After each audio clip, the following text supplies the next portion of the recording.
news. This is KRIS News at Sunrise in HD.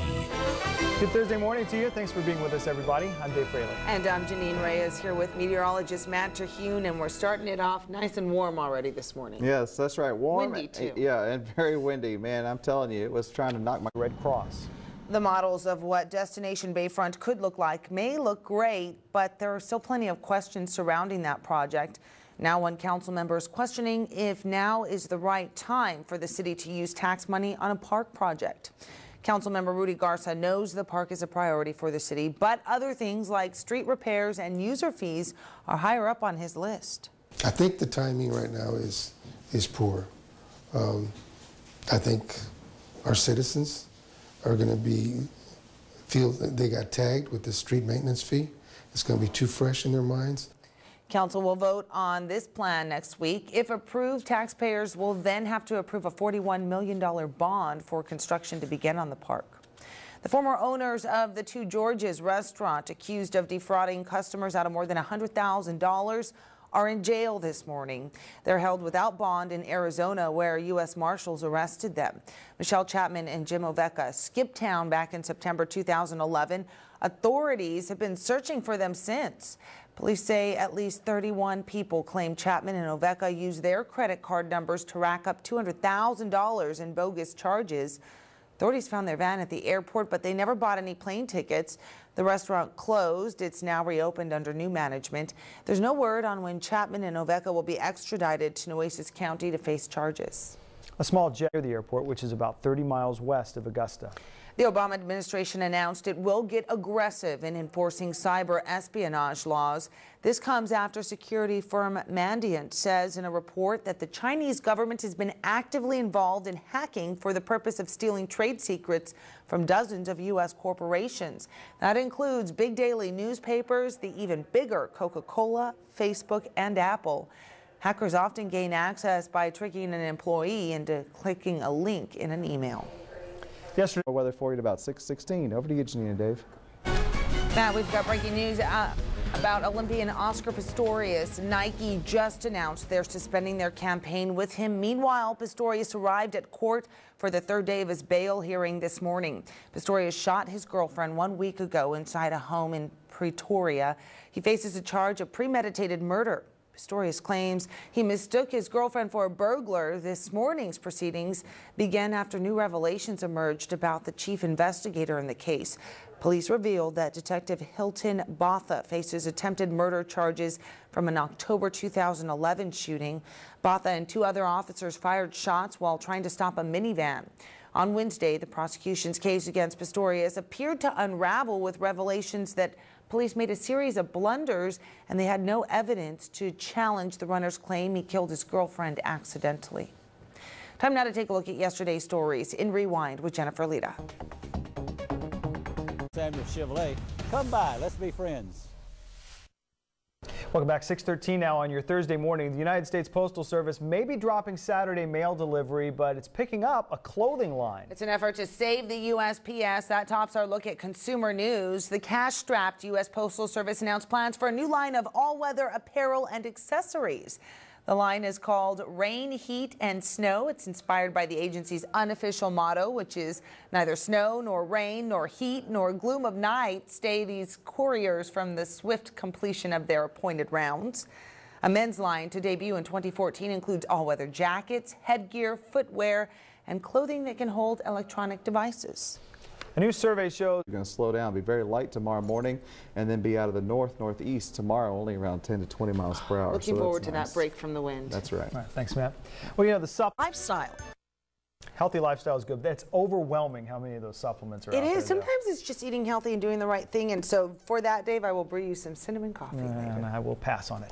Here's a look online at what's trending this morning. On Yahoo, it's Mark Hamill, the actor who played Luke Skywalker in the first Star Wars movies, recently said there's a good chance that he, along with Carrie Fisher and Harrison Ford, will return to the franchise for the upcoming Star Wars Episode 7 film. But Hamill did stress that as of now, no contracts are signed. On Google, asteroids are trending on the heels of that asteroid wake-up call of an Indian rocket. And on YouTube, Check out these flyboards on YouTube. They're water jet packs that can be found here in the coastal Bend area, as well as San Diego and Hawaii. Many people call them the dolphin jet pack. Man. Oh my goodness. Would you try one of those? You know, I might. I'm kind of daring. It looks fun. It does. I don't think you'd try one. I don't know that I would. And it does look fun. If you do, we've got to get it on tape. That landing does not look fun. Not at all. Well, the major budget cuts that are expected to take place in almost a week have already cut some workers' pay. Up next, we have the latest on the most recent Home Today. Welcome back. It's 6:25 now on your Thursday morning. Well, we're just 8 days away from $1.2 trillion in budget cuts known as the sequester. President Obama says Congress needs to stop the sequester before it kicks in, but others are wondering if it would be better to let these cuts happen. Susan McGinnis has the story from Washington. Defense Department workers got so next week as well, so even though it's going to be warm today, today's the warmest day on that extended forecast. A nice weekend, but again, that lack of rain is a big issue, getting bigger every day.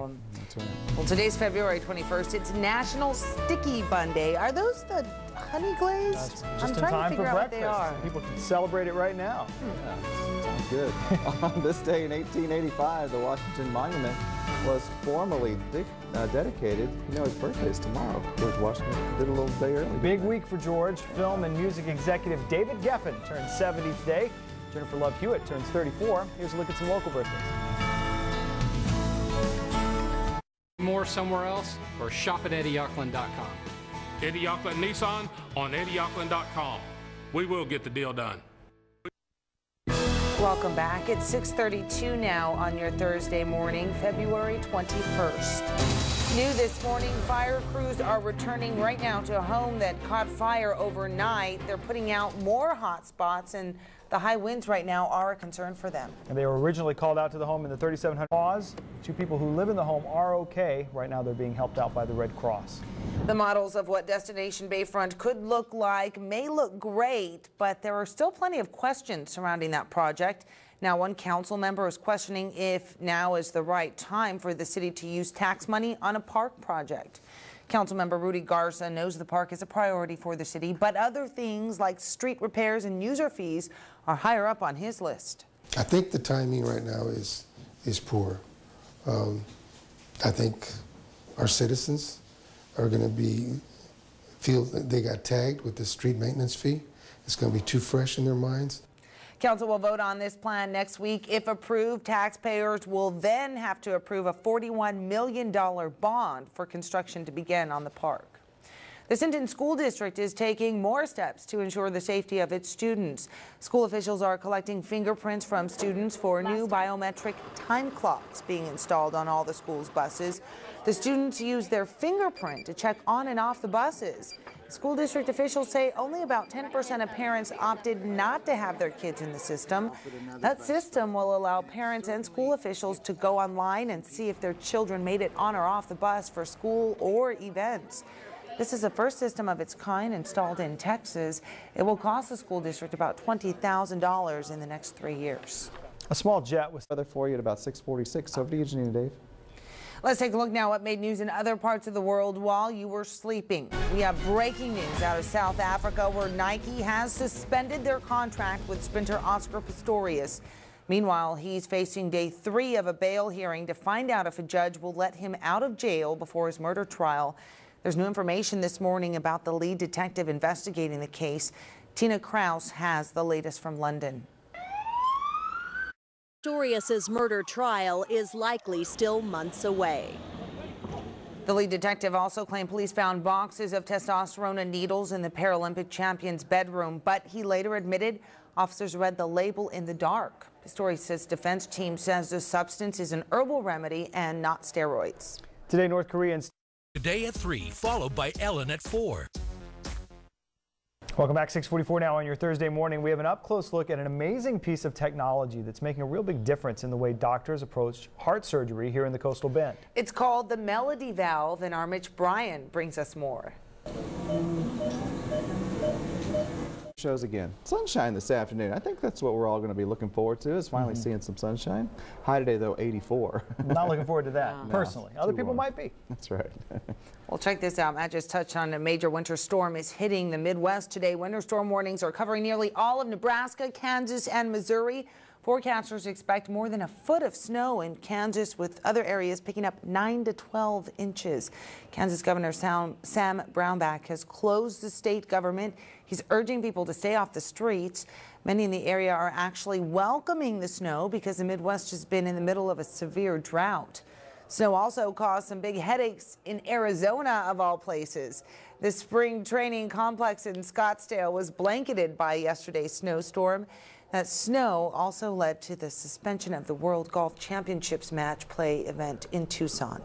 Security footage from a New Jersey commuter bus crash in January has just been an accident, but the driver of that school bus was also critically injured.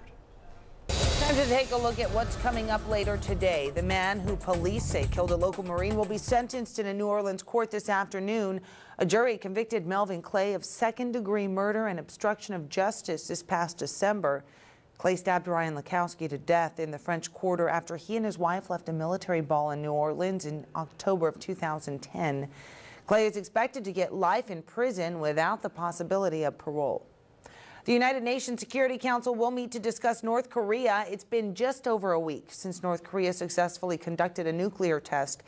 It's the third underground nuclear test conducted by the North, but the strongest and the first since Kim Jong-un took power in December 2011.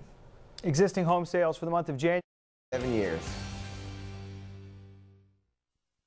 Welcome back. A sizable portion of our off-camera discussion here on the morning show revolves around coffee. Of course. And we get to go through a lot of coffee here. It's free to us on the show, and it tastes like it. But there's a more expensive cup of coffee out there. Obviously, Starbucks is known for a little more pricey coffee. How about this, though? Love Starbucks coffee. How about buying a cup of Starbucks that costs you $47.30? I knew I'd get a reaction from that. No. It's got 48 espresso shots, a scoop of 40, which I mean, make it sizable to begin with, a scoop of protein power, some soy milk, and then generous amounts of the strawberry, vanilla, and caramel syrup. And you put that all together, $47.30. I love bananas, apparently. Coffee. I love Starbucks coffee, but I get my own little mix. It doesn't cost $50. Boy, I must have read it wrong. I get in and out of there a venti for $3, Inflation, and it's the way I want it. $50 now. Sugar-free shots, a little healthier. Tax, you know, it gets up there. Listen, before we go, we also want to mention a shout out a buddy of ours, Justin Shirley, who's up in New York. Yes. He apparently made a Dave, Janine, and Matt sign that he's going to hold up on the Today Show when they go out there at about 7:37. So if you're still watching TV, check Justin out there. I can't freezing for us. He's got a Corpus Christi sign too. That's fantastic, but there's no way I'd go up there like he has. He lives down here in Corpus Christi, but it's the wind chill up there is 12 degrees. So you're saying go a different time of year? Go in the summertime up there. Or see what he's sacrificing for you? At least, got your name on that. At least he's not in the Midwest right now. Nice. Yeah, well then you'd be getting a big blizzard up there in Kansas right now. 84 degrees for high today in Corpus Christi. You should just come back home where it's nice and warm. I mean, look at that, 84 today. 79 in Rockport. 76 in Port Aransas today. These are high temperatures. 81 in Beeville, 86 in Kingsville, 85 in Alice. And we're going to have drier air moving in. It's going to give us some beautiful sunshine this afternoon. The wind's going to be slowing down, flipping directions out of the north, and the cooler air comes in tonight down to a chilly 51 tomorrow morning, 49 on Saturday morning. Looking good this weekend. Absolutely. Have a wonderful Thursday. We'll see you back here at noon.